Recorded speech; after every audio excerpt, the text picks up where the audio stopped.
Hello हो सरकार, नमस्कार। नमस्कार। म तपाईलाई केही क्वेसन गर्न चाहन्छु। भन्नुस् न सर। तपाईको यो देशप्रति, यो सरकारप्रति, यो सिस्टमप्रति, यो नेताप्रति तपाईको के कस्तो धारणा छ? केही भनिदिनु पर्यो। के अब नेता र देश त अब के भन्नु, सबभन्दा पहिला त अब यहाँको कुनै सिस्टम संविधानको हिसाबले, संविधानमा जुन कुरा छ त्यो हिसाबले पनि चलिरहेको छैन।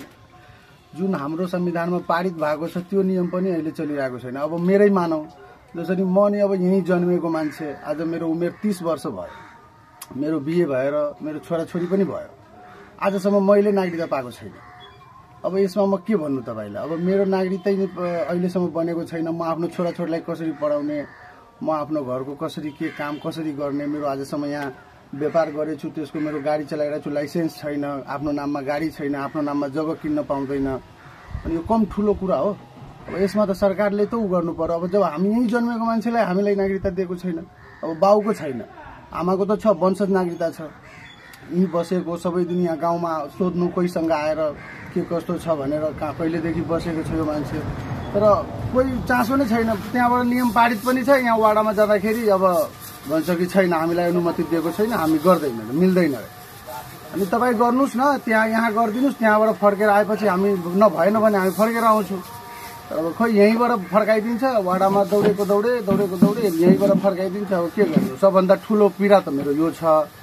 अब त्यसपछि अर्कोमा चाहिँ के हो, अब नेताहरू त जहाँको पनि त्यस्तै हुन्छ। अब इन्डिया र नेपाल दुइटै त्यस्तै हो। अरू देशको चाहिँ नेताहरू बरु अलि सिस्टममा हुन्छ, जनता अलिकति बढी हुन्छ, तर यहाँको नेतै अलिकति के भन्छ तपाईँको दलाल टाइपको हुन्छ के, आफूलाई राजा ठान्ने। अब पैसाहरू पनि जति यहाँ जनतालाई छैन र के भन्छ नेतालाई टन्नै छ।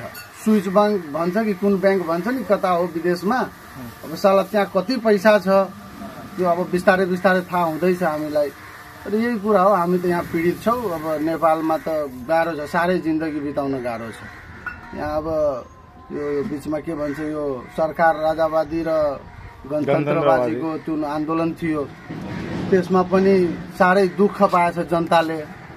त्यो नेताहरू मस्त साला सोफामा बसेर आफ्नो एसी कोठामा बसेर भिडियो हेरे होला।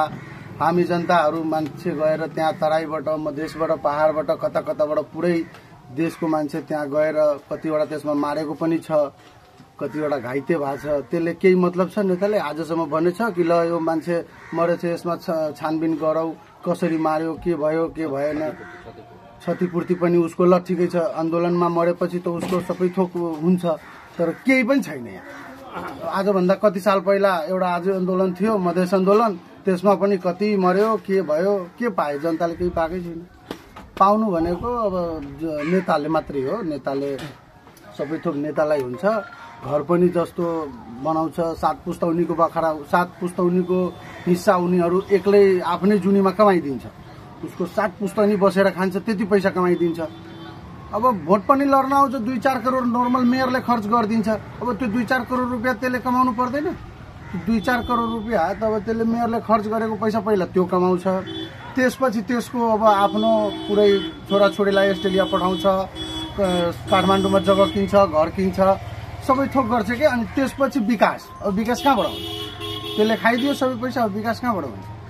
त्यही हो सर। अब हामी के भन्नु, हामी बोलेपछि फेरि हामीलाई मुख बन्द गर्न आइहाल्छ मान्छे। हामी सही कुरा भन्ने मान्छे हो, गाउँघरमा बस्ने जनता हो। सबभन्दा ठुलो कुरा नागरिकता छैन। अब के भन्नु, सबभन्दा ठुलो दुःख यही हो।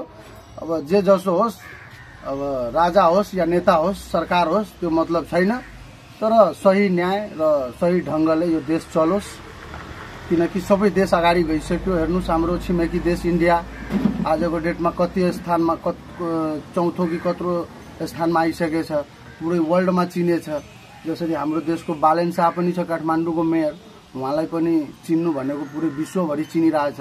योभन्दा पहिला कुन मेयर थियो, के थियो, कसैले चिने थिएन, तर जहिलेदेखि यो बालेन शाह छ सबैले चिनेछ। पुरै देशैले नेपाललाई पनि एउटा चिन्न थालेको। तर उसको नेताहरू यता पनि त हुनु पर्यो नि, यो आफ्नो गाउँ छिमेकीमा पनि हुनु पर्यो, अरू मेयर पनि उसको जस्तो गर्नु पर्यो। त्यही हो। अब हेर्नुहोस्, अब हामी त यही भन्ने हो। अब ल हस्, धन्यवाद सबैलाई। ल धन्यवाद।